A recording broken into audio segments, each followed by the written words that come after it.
Today, I'm going to inform you about the underlying problems of the death penalty. This is a relatively close topic for us because the death penalty is legal in the state of Texas and is the method that they use for the more violent criminals.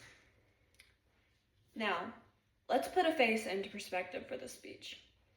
Tommy Lee Walker.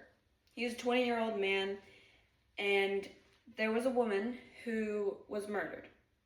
Tommy Lee Walker had no relevance to this case. The chief was a white male who was a known member of the Ku Klux Klan. And he said that it was an African American, though the woman whose throat was slit could not state that.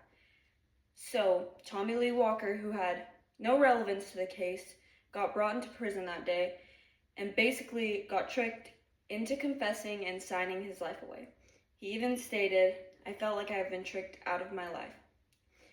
He was convicted and put on death row, murdered, and then later recently found not guilty. Now, while the death penalty is often framed as the ultimate justice, it is a flawed system that risks innocent lives, fails to prevent crimes, and degrades our nation's character. Now, is that really what we want? The American legal system is ran by humans, and inevitably humans make mistakes. But the death penalty is an irreversible mistake that they make. Over 190 people on death row have been exonerated and found innocent since 1973.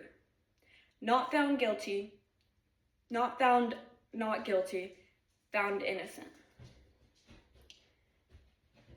Beyond a reasonable doubt is not a perfect shield against forced confessions and faulty forensics. It is better that 10 guilty people roam the streets than one innocent person lose their life. It is a proven fact that it does not lower crime rate. People argue that the death penalty keeps us safer as a nation, keeps us safer as a country and a state, Texas. But the data suggests otherwise. States without death penalty often have lower murder rates than states that use the death penalty. Criminals do not pause to think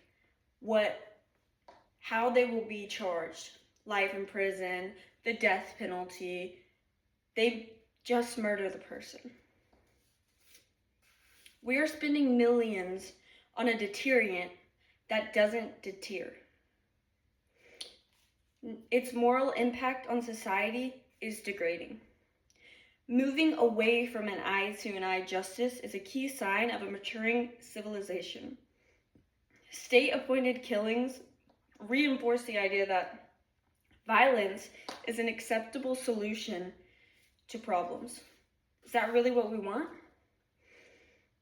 In modern advanced societies, justice should be about protecting the public and upholding human dignity, not mimicking the violence it seeks to punish.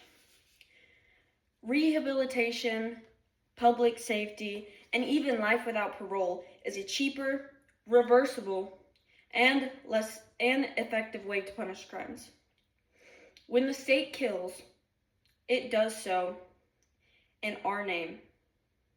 And we must ask, is that what we want for Texas? Do we want to be seen as a society, a culture that is defined by the very violence that we claim to despise? This case is super close to home because about 2 hours out from Vidor, where I'm living right now, is death row. And I even went to a college where the criminal justice department, there's a big window there. And the very focal point is death row. And the people who were showing me this were excited about it. They were bragging, "That's death row right there." Is that how we want to be seen? The death penalty is known as the ultimate justice, but it fails to prevent crimes. It risks innocent lives, and it hurts our nation's character. Is that really what we want as a country and a state of Texas? Thank y'all.